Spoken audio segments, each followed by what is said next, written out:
All right, so let's say you're in a room full of people and you need to share some information with another person in that room. You need to share, let's say, something important like your date of birth and social security number, but you're within range for other people to potentially hear you talk. And of course, if you talked English, uh, everybody would be able to understand exactly what you're saying. You'd have to say, my date of birth is this date, and my social security number is this number, and everybody would be able to understand you. But what if you had a way that you could share that information in a crowded room with lots of other people to where other people could not understand what you were saying? Perhaps talk in a different language, maybe Cantonese, Spanish, or something like that. It all depends on where we are, right? Obviously, if we're in the States, we've got a pretty diverse culture and lots of people around. But that's one way you could do it, right? Is to use a different language, maybe Latin, okay? Something that's not very known. Well, technology has a lot of the same concepts going on that mimic real life. One of these is encryption. With encryption, the goal is to be able to share data that is useful data, but share it in a way so that only the people that need the data can understand the data. And it may pass around a lot of places and get shared where other people could hear what you're saying, but they wouldn't be able to understand you.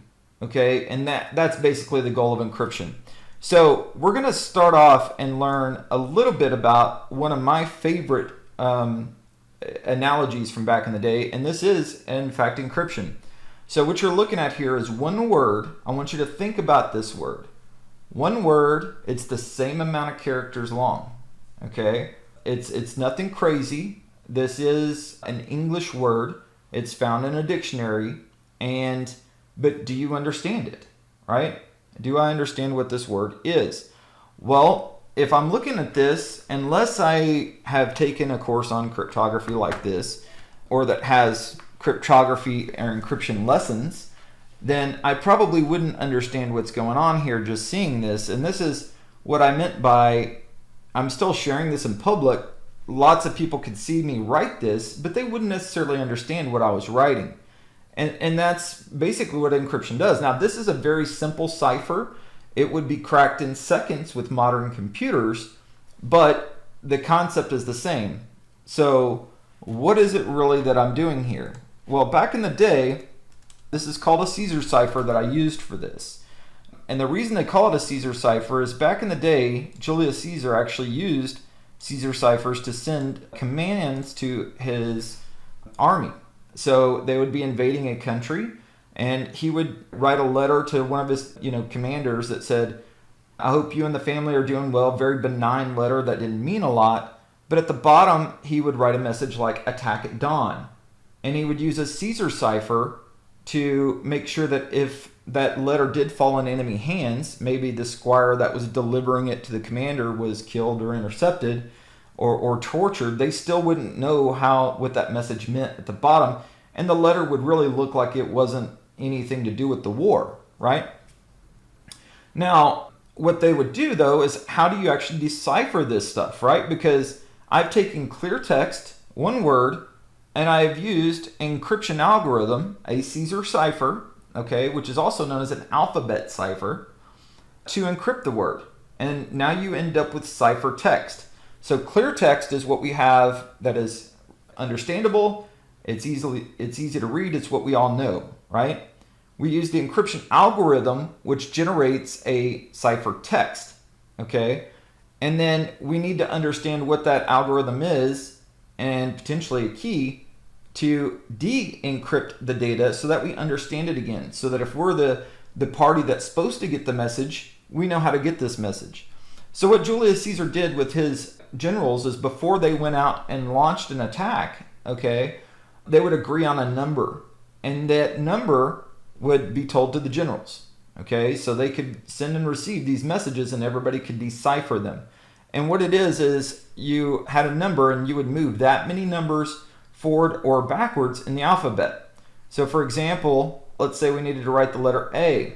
Well, if we used an algorithm that was +2, then we would go up 2 letters instead of A. So we would write C instead of A, right? So that's +2, for example. So what I did up here, guys and girls, is I used an alphabet cipher of +3. And if you subtract 3 letters, you end up with Chris, which is my name. Okay, so that's an example of a real world example that's been used well before computers, right?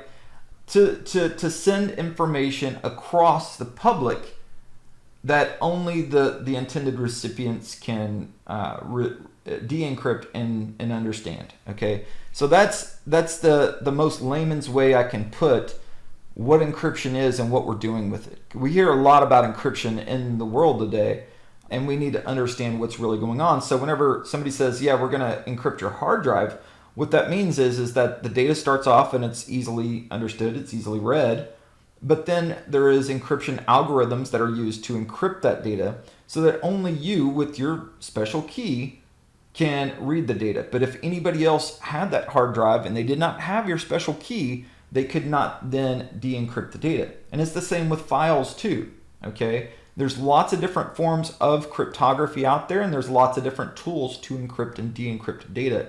Some of them are much more secure than others. And really the goal of this lesson, guys, is because this is for everybody, is we just want you to understand what encryption is and get you some examples so you can really get what we're doing in some of the tools that we use to send data securely. So there's several different types of encryption that's out there. There's hard drive encryption that prevents data loss if you lose your device, okay? So my device could be stolen, and unless somebody had my private key to get in the device, a good way to think of this is our iPhones, right?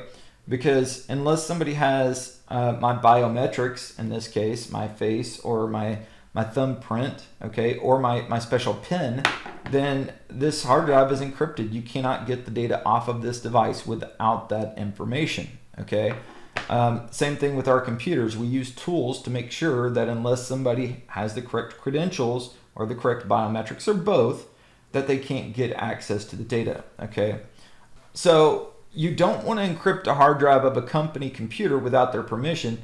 If it's corporate owned, you want to make sure you use their tools for these things, okay? Some companies have policies that say we just want your hard drive encrypted, and they leave that to you on how to do it. Windows has file locker, BitLocker. It is their version of hard drive encryption available for enterprise operating systems. But make sure you are using the company's tools only for this. You don't want to add third parties, but for your own computer at home, having tools that allow you to encrypt the hard drive or using the operating system's features to encrypt the hard drive is definitely something you want to do. And that way, if your personal computer is compromised or taken, nobody can access the data, okay? Before you do this, though, make sure you have a backup of all your files if you're doing this on your own. And you want to make sure that backup is also encrypted, or you record the data to an external hard disk and you put it in a safe somewhere. That means, hey, the data may not be encrypted, but it is inside of a locked safe that nobody can get access to. That's another way of securing the data. It's just not as easy to go get the data if you want, right? Then there's file encryption. Now, this is a very common encryption type, and there's dozens, if not hundreds of different options available today for file encryption. And what this is I want to send you a file. Let's say I've got a database of medical information. Obviously, we want that to be secure. We don't want to just send that across untrusted people or networks that may see this data that aren't supposed to have access to the data. So there's several tools out there that we can use for this.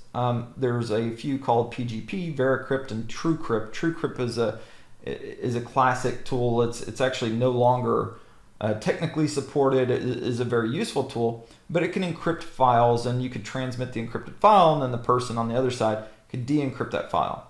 The important thing to understand with this, guys, is that typically whenever you are transferring a file to somebody and you need it to be encrypted, they need to understand the type of encryption, and they need to understand whichever keys are needed to de-encrypt that file. So a lot of times we actually just use applications that are already secure, like our MS Teams or Signal or some of the apps that are already doing encryption for us to make it very easy, SharePoint or other services that basically handle the file encryption for us. We even have secure email appliances that whenever I email somebody, I could click a button and say, hey, this needs to be secured, and the email appliance takes care of the security. The remote party logs into a web interface to access that file, but it doesn't get transmitted across potentially unsecure email servers. Okay, that's the point of it. We also have network encryption. Encryption on networks that cross other untrusted or third-party networks. For example, VPNs, virtual private networking, is a form of encryption. If you're connecting, let's say, to you need access to something at your company, and you're on your home network. Well, if I'm on my home network here, then let me get rid of this real quick. If I'm on my home network, whoa, it's much larger than I intended. So let's try this again. If I'm on my home network, then I am connecting to my ISP, which is connecting me directly to this thing called the internet. Okay, so this is, I'm just going to put World Wide Web out here, but that's basically a collection of untrusted networks and devices. I don't know who's out there that I may cross their path to get to my company. So, but my company is also connected to this thing called the World Wide Web. And they have devices typically that I can connect to that would give me access to company information, but it sets up a secure channel. So for example, if I have a laptop at my house with the correct VPN software on it, then it starts up a virtual tunnel through the untrusted public internet. But if anybody were to read the data they see going through this new secure tunnel, they would see the FKULV. They would not see Chris. So that data would then be encrypted, right? And that's the beauty of VPNs, okay? We also have other network encryption, such as 802.11 Wi-Fi. Whenever you join a wireless network and you put in a pre-shared key, or you put in a username and password, or you may not do anything nowadays. If you work for an enterprise, that enterprise profile is probably set up for you. You just click on it and it goes, and it's using certificates or something like that. So that's also protecting the data that you're transmitting between you and the access point. So our networks, we want to be secure so that we can freely transmit files anywhere, right? Because Wi-Fi uses a channel. Anybody could technically listen in on that channel. But if I am using wireless security, then that data, again, has a secure channel that I'm sending that data across, even though it's over the air. So if somebody were to intercept that data, they see FKULV, or that's just our analogy with this lesson, right? They don't see the real data, okay? And it would be very hard for them to break it using modern encryption standards, okay, modern security standards. We also have applications that are designed around making sure the application that you use is secure as well. This is especially true for internet applications or cloud-based SaaS applications. So things like Salesforce, okay, Outlook Online or Office 365. These are applications that I want to use that they're not local on my machine, but I need to be certain that whenever I use them, any information I put in is in fact secure. Well, a lot of what we use there is HTTPS, okay?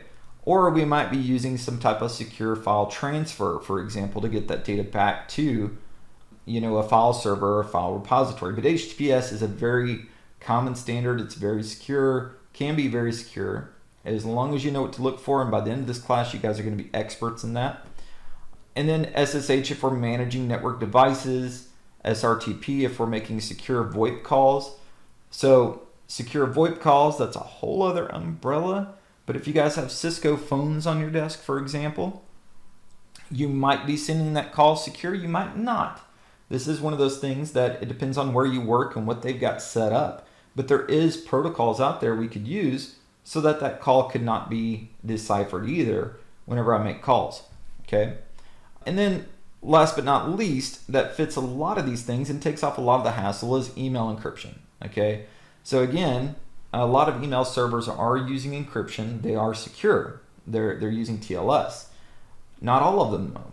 So and what happens with mail routing sometimes is that I might send emails from my server, which is secure, and if the other person's not using security, then my message may not end up getting delivered completely end-to-end encryption. So if you want to be sure that the file that you're sending somebody or the message you're sending somebody is secure, you need to make sure that you're using secure applications to do so. Okay, but email encryption is an option. Lots of companies use these services nowadays, and it's typically very, very simple. It's integrated into your Outlook where you just press a button and go from there. I'll show you some examples of this later on. But SSL, TLS, SMIME, this is for attachments that are sent via email, because those attachments are separate and they basically need their own encryption. And then there's Start TLS. Now, they might need their own encryption. It just depends, but again, it's all about making sure things are secure. Now, chances are if you're watching this and you do work for any sizable enterprise, they are going to be using a lot of this technology already, whether you know they are or not, or at least have it available. What we want to do is make sure you understand the concepts, can ask the right questions, and can learn more about what that secure email button does if you've got that button. And understand what it means whenever we take files and we share them across different mediums, okay? Especially things like USB drives, you're going to learn a lot about that. But whenever I copy a file to a USB drive, if I do nothing else, then that file is no longer encrypted on the USB drive, unless I've used some type of encryption to encrypt the file or the USB drive itself. So there is lots of options, as I said, out there. You don't want to have to use all of them. You want to standardize on what works best for you and your organization. So hopefully, those of you that are watching this that work at large enterprises, they have some supplemental training materials that are shared about these technologies that are specific to your use case. Because there's just no way we could go over all of them in a class like this. But what we can do is make sure that you're also secure from home and communicating for personal reasons, okay? Why would I want to secure data whenever it comes to me personally from home? Well, if it's not company related, it could be medical related, it could be financial related. There's still a lot of reasons why I may want my messaging to be secure, okay? So how can I ensure that sensitive data I send personally to somebody is secure, right? I might not have the same corporate protection that I do on my work laptop as I do on my desktop. Well, the good news is that there's a lot of emphasis on this in the industry of people using secure applications, and there's a lot of them available that are free. That's right, they're free, that you can download today and use. Some of these are easier than others to use, okay? PGP and GPG have been around for a long time. They're open source, they're open standards, and they do a pretty good job of protecting people's information. Again, they're free. There is some vulnerabilities in those standards. You want to check out the eFail vulnerability. It's just some homework if you want to look up on that and use that. Now, there are some very secure tools that I use personally, Keybase and Signal, okay? Here's some questions I have for you guys. Which personal applications have encryption integrated into secure simple text message? The one thing you gotta love about Apple devices, their iMessage by default is secure, FaceTime is secure, and it all has to do with who owns the keys. That's a different subject matter. It's much deeper than we're going here. But bottom line, those are out of the box, very secure applications. So you want to be careful about which apps you ever install. We've got a whole section talking about that. But check in these applications, see what you think is right for you, and just make sure that any applications that you need to be secure and communicate with others, that they do have end-to-end encryption, because some applications do not, okay? And you also want to verify who it is you're talking to. Is that the real person? How do you know that? Have you been on a FaceTime call with them? Have you been on a voice call with them and you recognize their voice? Those are things you want to make sure of before you start encrypted communications of some type or sending people files that are secure on personal devices. And of course, transmitting information securely is a big part of security, but you also want to make sure your personal device as well has best practice security on it as well, so that you don't actually get infected with viruses or malware and spread that out to the community or relatives or anything like that. So this was a quick lesson on encryption itself. We now should understand that we take simple text that we can understand, use an encryption algorithm, and generate what's called ciphertext. So that's text that I can't easily understand or make out, but I'm going to use to send the data, the real data, to the person or persons that needs to get that data. And then they use the same encryption algorithm and or the key to decrypt the data. Okay, so there's different means of getting each other the key. As I said, do some research on PGP and GPG for some examples. I'm going to give you an example scenario out of that using those tools, because they've been around for a long time. They're plentiful. There's a lot of them out there. It's easy and it's pretty good privacy, as the name implies. So hope you enjoyed it. We'll see you in the next one.